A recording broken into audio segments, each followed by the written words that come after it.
दो या तीन चीजें कहने के लिए इकट्ठा हुआ हूं। सबसे पहले कि पूरी दुनिया में, पूरे इतिहास में जब भी बेहतर समाज बना है, उस लड़ाई में हमेशा नौजवान सामने खड़े हैं। और आप लोग जो आज खड़े हुए हैं देश के हर एक कोने में, आपके इस लड़ाई से, इस शांतिपूर्ण लड़ाई से, हिम्मत से भरी हुई लड़ाई से हम सबको उम्मीद जगी है कि शायद अब एक बेहतर समाज, एक बेहतर हिंदुस्तान बनाने में हम लोग सब कामयाब हो सकते हैं। दूसरा कि आप लोगों की लड़ाई, जैसे सोनम जी ने कहा था, शुरुआत बहुत सही मुद्दा है कि जिस तरह के आप यहां परीक्षा तक नहीं कर पा रहे हैं और नौजवान अपने मेरिट के बेसिस पे, अपनी मेहनत के बेसिस पे जो उनको जगह मिलनी चाहिए वो नहीं मिल पा रही है, रोज उनके सपने तोड़े जा रहे हैं। उसके खिलाफ आप लोगों ने ये आंदोलन शुरू किया है, लेकिन इससे आगे भी आपको बढ़ना बहुत जरूरी है। 1947 में जब हम भारत आजाद हुआ था, तो हम लोगों ने मिल के, हमारे जो पूर्वज हैं उन्होंने मिल के ये तय किया था कि हम ऐसा देश बनाएंगे जहां कोई फर्क नहीं पड़ेगा क्या आप इस भगवान को माने या उस अल्लाह को माने या किसी को ना माने। कोई फर्क नहीं पड़ेगा कि आपकी जाति क्या है, आपकी भाषा क्या है, आप औरत हैं, मर्द हैं या तीसरे जेंडर के हैं, आप गरीब हैं या अमीर हैं, आप हर तरह से बराबर के नागरिक, बराबर के इंसान इस देश के हैं। वो जो सपना है वो पूरी तरह से टूट गया है, और खास करके पिछले 12 सालों में, लेकिन इससे पहले भी लगातार हमें एक दिशा में हम जा रहे हैं जो नफरत की राजनीति है, लोगों को बांटने की राजनीति है। तो आज पिछले 12 सालों में हम देख रहे हैं कि इस देश में मुसलमान होना जैसे कोई अपराध है, डर के जीना। ये हमारे ही भाई और बहन, बच्चे सिर्फ एक मजहब को मानते हैं, इस कारण से इनको क्यों डर से जीने की मजबूरी है।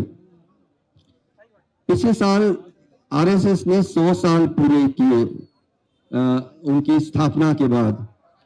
तो मैं महात्मा गांधी जी के जो पोते हैं, राजमोहन गांधी, उनसे मैंने सवाल पूछा कि आरएसएस महात्मा गांधी से इतना विरोध क्यों करती है।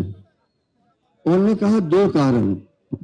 सबसे पहले क्योंकि गांधी जी ने कहा ये देश सबका है, ये देश सबका है। आपका धर्म कुछ भी हो, आपकी जाति क्या हो, आप हर तरह से ये बराबर का आपका देश है, ये पहली बात है। और दूसरा उन्होंने कहा कि क्योंकि गांधी जी कहते थे कि ईश्वर और अल्लाह एक ही हैं, कोई फर्क नहीं है अलग अलग मजहबों के बीच में। तो हम, और उसी आधार पे बाबा साहब ने संविधान हम सबको दिया।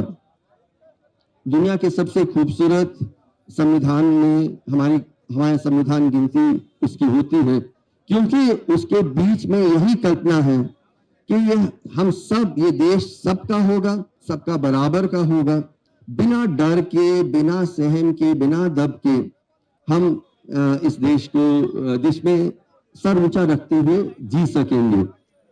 लेकिन हम वहां से बहुत दूर भटक गए हैं। आज बुलडोजर हो, लिंचिंग हो, अलग अलग तरीकों से डराना, बॉर्डर के उस पार लोगों को घसीट के फेंक देना, ये वो देश नहीं है जिसकी कल्पना बाबा साहब ने, गांधी जी ने किया था। तो मोहब्बत, बराबरी, सबके लिए इंसाफ, उस तरह का हिंदुस्तान बनाना है। ये आप नौजवान जो देश के अलग कोनों में खड़े होकर आगे आए हैं, आपकी लड़ाई एक बेहतर समाज, शिक्षा की बात आप करते हैं। शिक्षा का अंत में उद्देश्य क्या है कि आप बेहतर इंसानों का निर्माण करें। तो बेहतर इंसान कैसे बनेंगे जिनके दिलों में सबके प्रति मोहब्बत हो, जो बराबरी की दृष्टि से सबकी ओर देखें। उस तरह का हिंदुस्तान हमें बनाना है। एक आखिरी बात, नौजवान आज अपने भविष्य को जब देखते हैं, इन थोड़े से जो नौकरियां हैं, जो एग्जाम लीक वगैरह हो रहे हैं, उसका बड़ा प्रॉब्लम यह है कि रोजगार ही नहीं हो रहे हैं। जो पूरी अर्थव्यवस्था है, जो आज या अदानी या अंबानी के मुनाफे के लिए बनी गई है, साधारण लोग अपना भविष्य बना सके उस तरह की आर्थिक नीति हमारी बनी ही नहीं है। और इस कारण से, जैसे सोनम जी ने कहा, पर्यावरण को हम नष्ट कर रहे हैं, लेकिन आप सभी नौजवानों का भविष्य भी पूरी तरह से नष्ट किया जा रहा है। हम लोगों को मिल के इसका जवाब देना बहुत जरूरी है। एक बेहतर, बराबरी, इंसानियत, इंसाफ ऐसे समाज का बनाना हमारे लिए बहुत जरूरी है। तो एक बार फिर जय भीम, जय गांधी, जय संविधान। जय श्री राम अंदरिकी।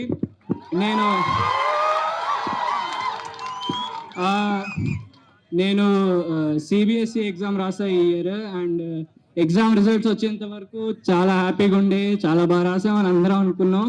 కానీ రిజల్ట్స్ వచ్చాక ఛాతీలో వాళ్ళు దించిన బాణాలు మరీ దారుణంగా ఉండే. అసలు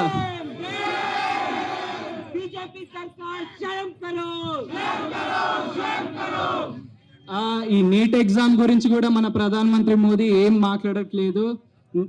మొన్న డీలిమిటేషన్ బిల్ పాస్ అయినప్పుడు అరగంట వచ్చి అమ్మాయిల కోసం బిల్ పాస్ చేయలేదు ఇది అని ఏడ్చారు. నీట్ ఎగ్జామ్ ఓన్లీ అబ్బాయిలే రాస్తున్నారని అడుగుతున్నా నేను.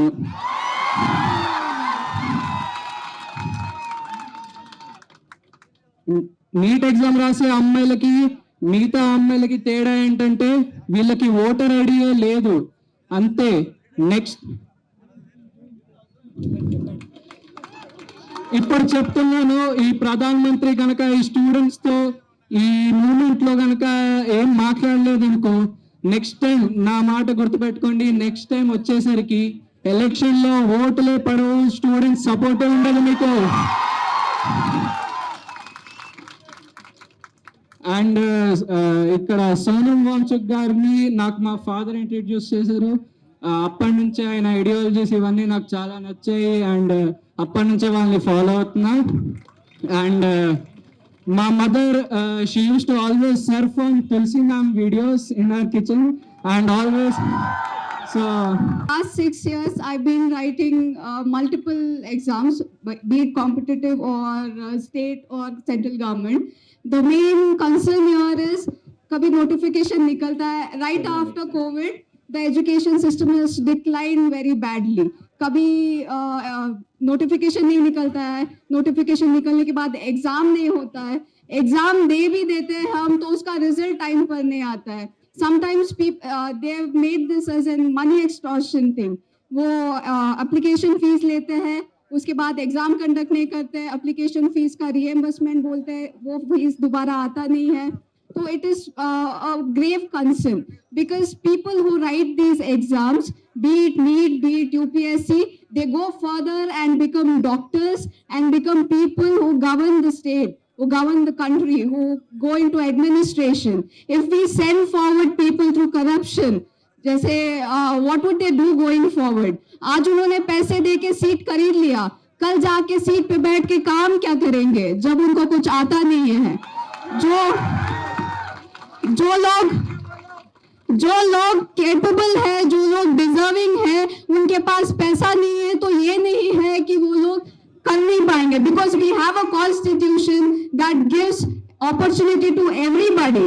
if you're capable, if you have the eligibility, you can reach there. And ये जो movement है, it is not political.